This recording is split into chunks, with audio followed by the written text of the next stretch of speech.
માતાજી મિત્રો, તો આપણી છે આ ગાય વઢિયારી અને એને જોઈ શકો છો તમે। તો આને જણાવું છું કે બપોરે ચરવા માટે જઈ હતી ને કમ્પ્લીટ હતા વચર બધું।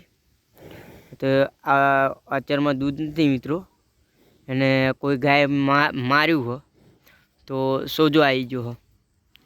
તો અત્યારે દૂધ એને 2 લીટર કાઢ્યું, નકર 3.5 લીટર દૂધ હશે। આ વાસળું ધરાતા આ વાસળું બીજી ગાયનું છે, પણ આ ગાયને હું ધડાવું છું કેમ કે આની માં છે ને જેને, તો એને 4 વચર નહોતા આવ્યા તારે આ ગાયને મેં વાસળું ચડાવી દીધું ને આ ધવડાવે છે। આ ગાયને વાસળો હતો, વાસળું મરી ગયો, આ વાસળી છે। તો આ વાસળી એની પોતાની હોય એવું રાખે, જોઈ શકો છો। જો હે હો માવું એ જ એટલો બધો છે, એને પોતાની વાસળી હોય, પોતાનું વાસળું છે એવું હેત રાખે છે।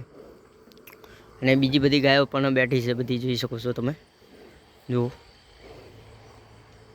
આ બધું જૂઠ બેઠું છે ને એ મારા મામાનું છે, અને આ એક મારી છે પોતાની।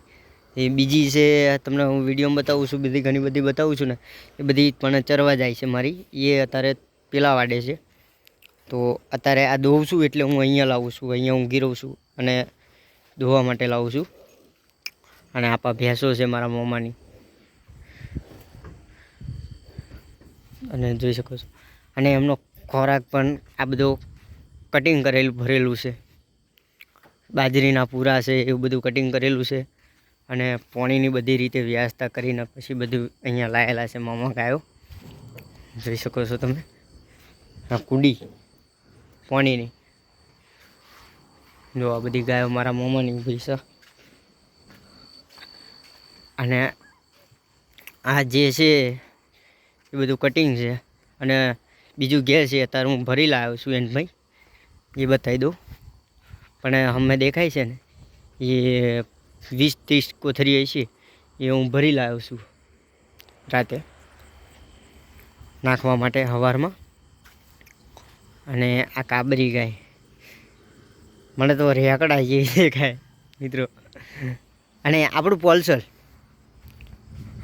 પોલસલ છે, અને ચલાવવાની મજા આવે મને। હું ગામમાં જતો હોય, ગમે તો જતો હોય છે ને, ઘણી વાર તો આ લઈને વધારે દોઢ મેલકું। હા, પણ અમે બાઇક પડ્યું છે જોઈ શકો છો। આ ટેન્કર છે, પાણીની ધમ છે, ને મને બહુ મજા આવે આવું બધું, અને જોઈ શકો છો। તો ચલો મિત્રો, આટલે વિડીયો સમાપ્ત કરીએ છે, અને વિડીયોને લાઈક કરી દેજો અને ફોલો કરજો। જય માતાજી।